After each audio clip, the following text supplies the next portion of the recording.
शिव जी के 4 स्वरूप। पहला सगुण साकार, दूसरा सगुण निराकार, तीसरा निर्गुण निराकार, चौथा पूर्ण ब्रह्म। शिव सत्य है, शिव ही तो शिव है, शिव ही सुंदर है, शिव ही अविनाशी है, शिव ही चिरंतन शाश्वत है, शिव ही सत्य है, शिव अनुभव के योग्य तथा कल्याणकारी है। तभी सभी लोग कहते हैं सत्यम शिवम सुंदरम। आज मैं अयोध्या से श्री योगी प्रमोद जी महाराज आप सभी लोगों के शंकर भगवान के 4 दिव्य स्वरूपों का वर्णन बताने जा रहा हूँ। पहला इनका है सगुण साकार स्वरूप, जो गुण सहित हो और आकार सहित हो, जो कभी इस संसार का हिस्सा भी रहा हो और इस संसार के हिस्सा रहते हुए भी जिसमें भगवत्ता उतर आई हो, उसे ही तो भगवान कहते हैं। इसे ही शंकर भगवान का पहला स्वरूप सगुण साकार स्वरूप बताया गया है। इनका जो दूसरा स्वरूप है सगुण निराकार, जिसमें कोई आकार तो नहीं है।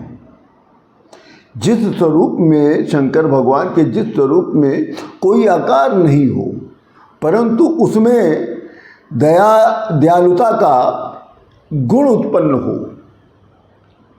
जिसमें वत्सलता हो, दया हो, करुणा हो, क्षमा आदि गुण हो, जो अपने भक्तों की पुकार को सुनता हो, जो अपने भक्तों से प्रेम करता है और भक्तों के पुकारने पर उनकी भावना के अनुसार वो वही प्रकट हो जाता है। इसे ही सगुण निराकार कहा जाता है।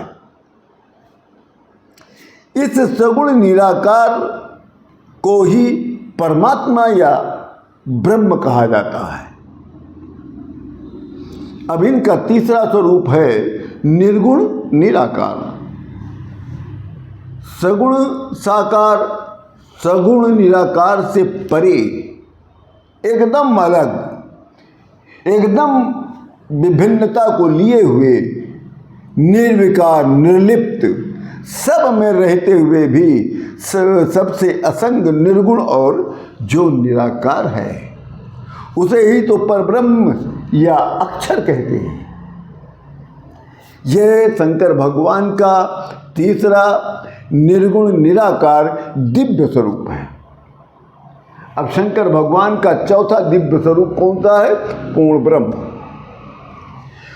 आपको यहाँ पे एक चीज़ और बता दें कि पहले हमने आप लोगों को बताया था कि शंकर भगवान में 2 गुण पाए जाते हैं, एक सगुण और एक निर्गुण, मतलब एक साकार दूसरा निराकार।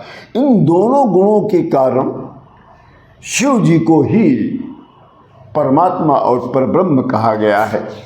आज मैं इसी के चौथे स्वरूप का वर्णन पूर्ण ब्रह्म का व्याख्या कर रहा हूँ, जो सगुण साकार, जो सगुण निराकार, निर्गुण निराकार से भी परे हो, एकदम परे, एकदम अलग, जो सबका मंजिल, जो सबका निज घर है, वही तो पूर्ण ब्रह्म है। इसीलिए ज्ञानियों ने कहा है सगुण की सेवा करो, निर्गुण का करो ज्ञान, निर्गुण सगुण से परे तहाँ, वहाँ रहे शिव का ध्यान। जय जय शिव शंकर।